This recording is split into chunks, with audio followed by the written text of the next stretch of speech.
너무 부동산에 올인하지 마시고 혹시라도 하고 싶다면 투자하는 집 하나 정도 하시고 나머지는 본인의 성향에 따라서 주식이든 미국 채권이든 미국 주식이든 또는 골드 여러 가지 방법들이 요즘 굉장히 많이 활성화되어 있잖아요. 부동산 5나 6, 금융자산 4나 5 정도로 포트폴리오 배치를 하시는 게 좋을 것 같습니다.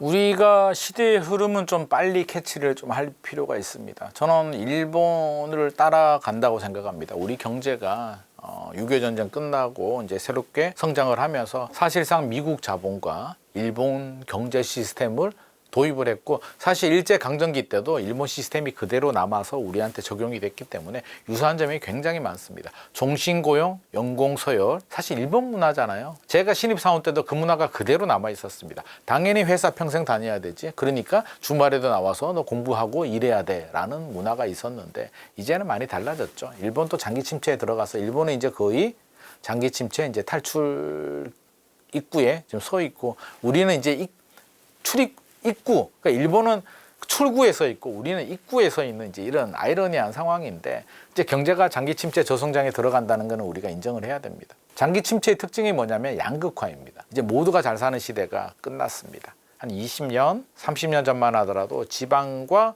서울 다 부동산 가격이 올라갔고요.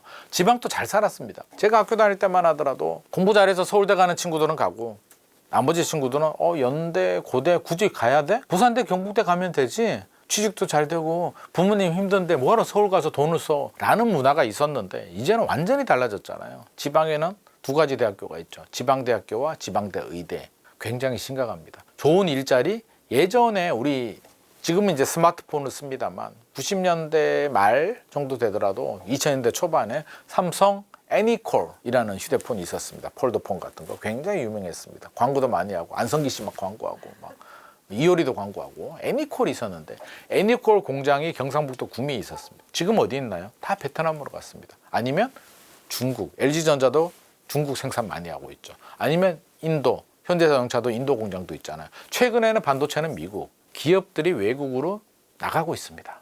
일자리가 없어집니다. 그럼 지방에는 중소기업들밖에 남지 않습니다. 양질의 일자리가 없어집니다. 그럼 우리 청년들은 이제 삶의 수준은 높아졌잖아요. 경제가 성장하게 되면서 삶의 수준은 높아졌는데 이 삶의 수준을 유지할 일자리가 많지 않습니다. 양질의 일자리가 없어요. 그럼 어떻게 해야 될까요? 좋은 대학교와 양질의 일자리를 찾아서 서울 수도권으로 옵니다. 그러니까 서울 수도권은 수요가 넘쳐요. 지방에서 인구 이동을 해서 수도권은 인구 유입, 지방은 인구 유출이 생깁니다. 그래서 지방은 부동산 가격도 지금 어렵잖아요. 이게 단순하게 뭐 어떤 경제적인 흐름이 아니라 구조적으로 이게 수요가 줄어들면서 양질의 일자리가 없어지면서 지방의 수요가 서울, 지방의 자본이 서울로 올라오면서 지금 발생하는 양극화 현상이 상당히 빠르게 진행되고 있습니다. 예전에는 이제 자녀들이 올라가고 부모들이 자녀들 전세나 집 사는데 좀 보태주는 일부 자금 유출이 있었는데 최근에는 이제 지방의 자산가들이 본인의 자본을 이제 보내기 시작합니다. 자본 유출이 발생합니다. 왜? 자산 격차가 벌어지니까요.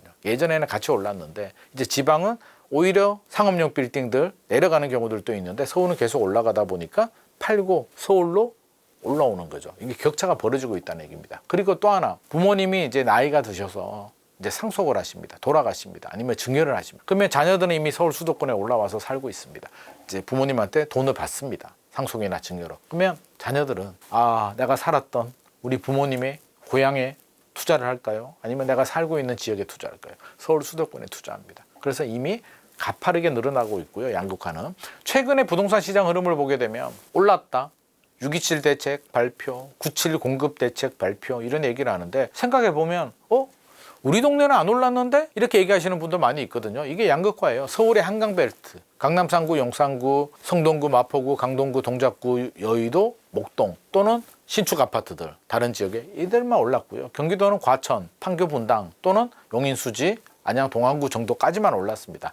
양극화입니다. 그러니까 우리가 시대 흐름은 빠르게 읽어야 되고요. 이제 몇 살까지 살지는 모르겠으나 은퇴하더라도 옛날처럼 그냥 할아버지가 아니잖아요. 55세, 60세에 은퇴하고 평균 연령 뭐 우리가 좀 건강하다고 하면 90인데 75세 정도의 활동량은 떨어지더라도 30년을 살아야 되는데 이게 트렌드를 잘못 읽게 되면 자산 가치가 계속 축소되거든요. 지방 같은 경우에 실제로 그런 분들 많이 있습니다. 내가 어느 정도 뭐 집도 있고 현금도 좀 있고 아니면 건물 하나 있으니까 내 노후 준비는 끝났겠지? 라고 생각하고 모든 경제 활동을 멈춰버리고 신경도 꺼버리고 살다 보면 55세, 60에서 70, 75세 정도 돼서 돌아보니까 내 자산 가치는 완전히 축소가 되어 있는데 서울 수도권은 많이 올라가 있고 현금은 없고 내가 75세에서 90까지 살지 100세까지 살지도 모르는데 어설픈 재산이 있으면 또 이게 뭐 노인연금이나 이런 거 받기도 어렵거든요. 그래서 이런 일들이 생기기 때문에 저는 은퇴를 하더라도 내가 일을 하더라도 또 뭐 부동산을 가지고 있더라도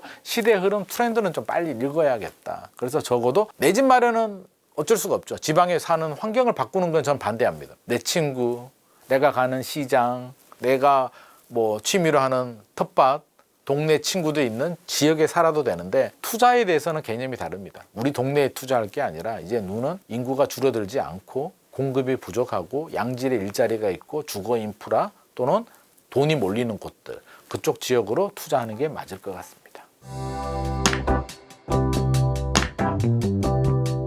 그거는 지역에 따라서 다릅니다. 단순하게 집값은 잠시 조정이 될지 모르겠으나 장기적으로 우상향한다라고 하는데 맞는 말입니다만 전제 조건이 있어요. 모두가 아닙니다. 제가 앞서서 뭐라 그랬나요? 모두가 잘 사는 시대는 끝났다고 했습니다. 이제 우리나라는 시대 환경이 다릅니다. 인구 출산율도 줄어들고 이제 와서 최근에 이제 결혼식은 좀 많이 합니다만 자녀를 많이 놓지 않기 때문에 또 경제 구조상 더 이상 고도 성장 이런 거 없습니다. 그렇게 바라보면 이제 양극화가 진행되고 있는 상황인데 장기적으로 우상향한다는 말은요. 수요가 뒷받침된다는 얘기예요. 수요가 뒷받침되는 곳에 공급이 과하지 않는 곳에 장기적으로 우상향하는데 이 공식이 왜 만들어졌냐면 대한민국이 1953년에 이제 전쟁이 끝나잖아요. 6.25 전쟁이 끝나고 그때부터 이제 경제 성장을 하면서 1958년에서 길게는 1976년, 78년까지가 1차, 2차 베이비 붐 세대입니다. 엄청나게 애들이 많이 태어납니다. 그러면서 이 늘어난 인구들이 학교 졸업하고 직장 얻고 가정을 만들고 또 자녀를 출산하면서 대한민국의 수요가 폭발적으로 늘어났거든요. 아들, 딸 구별 말고 둘만 낳아 잘 기르자. 제가 어릴 때만 하더라도 이런 표어가 있었는데 그런 시대에서 이제 시대가 달라졌기 때문에 이제 인구가 줄어듭니다. 출산율이 줄어들고 일자리나 대학교를 찾아서 인구 이동을 하고 있기 때문에 지난 한 5년, 10년 전만 하더라도 전국이 장기적으로 우상향한다는 말이 공식이 맞았겠으나 이제는 달라졌다. 그래서 이제는 지역별로 인구 추이 흐름, 인구 이동 흐름 이런 걸 면밀히 좀 살펴봐야 될 것 같습니다. 그래서 이제는 시대가 달라졌다. 우상향한다? 수요가 뒷받침되는 지역입니다. 지방에 한번 가보십시오. 저는 고향이 지방입니다. 지방 중소도시입니다. 인구 한 50만 정도 되는 도시인데 제가 어릴 때 대학생 때 지역에 가면 이제 시내라는 곳들 있잖아요. 명동 같은 곳들 엄청나게 번화가였습니다. 술집도 많고 사람도 많고 막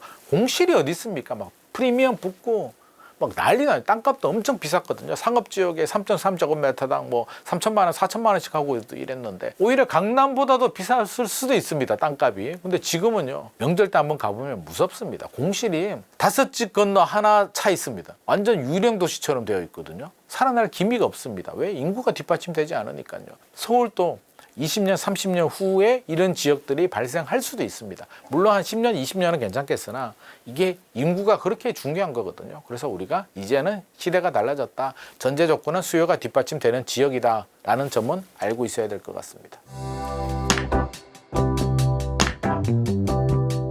재건축 재개발은 시간이 오래 걸립니다.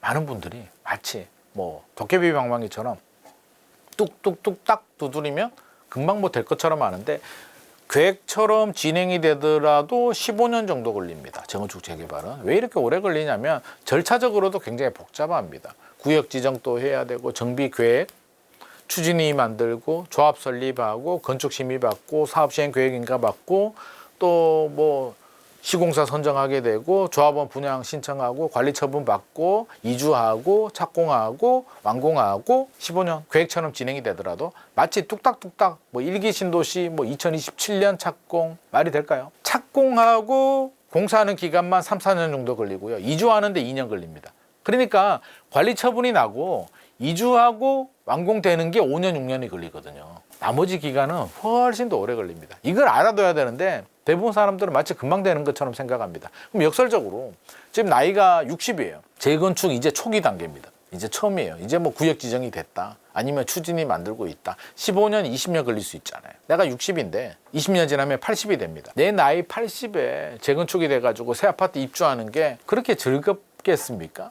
그러니까 재건축 재개발이 올라가는 거는 좋아요. 이게 단계를 밟아갈수록 가치는 올라가는데 시간이 오래 걸리는 만큼 우리가 시니어들, 오랜 시간을 기다릴 수 없는 분들은 실제로 그 열매, 결실을 따먹기까지는 상당히 오랜 시간이 걸리고요. 그 과정에서 조합원들끼리의 분쟁, 다툼, 시공사와의 다툼, 서울시와의 갈등, 짜증 엄청납니다. 엄청 스트레스 받고 엄청 머리 아픕니다. 그래서 그런 점 오래 걸릴 수 있다는 점은 우리가 좀 생각을 해야 되고, 두 번째 고민해야 될 건 오래됐죠. 뭐가? 집이 노후화됐다는 얘기입니다. 보통 30년, 재건축은 30년부터 허용 연한이 된다는 거지 바로 시작되는 건 아니고요. 보통 한 40년, 50년 됐거든요. 그러면 세입자 입장에서 생각해 보게 되면 40년, 50년 된 집에 전세금을 높게 주고 싶습니까? 얼마 주고 싶습니까? 별로 안 주고 싶죠. 집값은 30억인데요. 전세 가격은 뭐 3억, 4억 하는 데 있습니다. 왜? 아니 50년 돼가지고 녹물 나오는데, 최근에 제가 어떤 만난 전문가도 자기도 옛날 오래된 집에 살아봤는데 못 견디겠답니다. 제일 힘든 게 녹물, 미쳐버립니다. 생수는 사 먹어야 되고, 이게 녹물이 나오게 되면 설거지할 때도 와 이거 미쳐버리거든요. 몸테크가 엄청 힘듭니다. 그런 집은 전세 가격이 낮아요. 전세 가율이 낮다는 얘기는 투자금이 많이 들어간다는 얘기고요. 투자금이 많이 들어간다는 얘기는 내 노후 자금이 묶인다는 얘기예요. 부동산은 황금성이 낮기 때문에 팔려고 하면 잘 안 팔립니다. 돈이 묶인다는 얘기예요. 근데 내 노후는 20년, 30년 내가 즐기면서 살아야 되는데 내가 가진 돈을 다 묶어두고 생활비가 없어가지고 돈이 모자라서 또 세금도 내야 되고, 친구가 야 간만에 친구들 골프 치고 밥 먹자 그러는데 내가 급한 일이 있는 것 같아. 알고 보면 내가 돈이 부족해가지고 친구 모임도 못 나가시는 분들이 있거든요. 그래서 연세가 있으신 분들은, 시니어들은 너무 많은 자금, 나의 모든 자금을 하나에 묶어두고 이걸 너무 장기간 가지고 가게 되면 삶이 굉장히 피곤해질 수도 있습니다.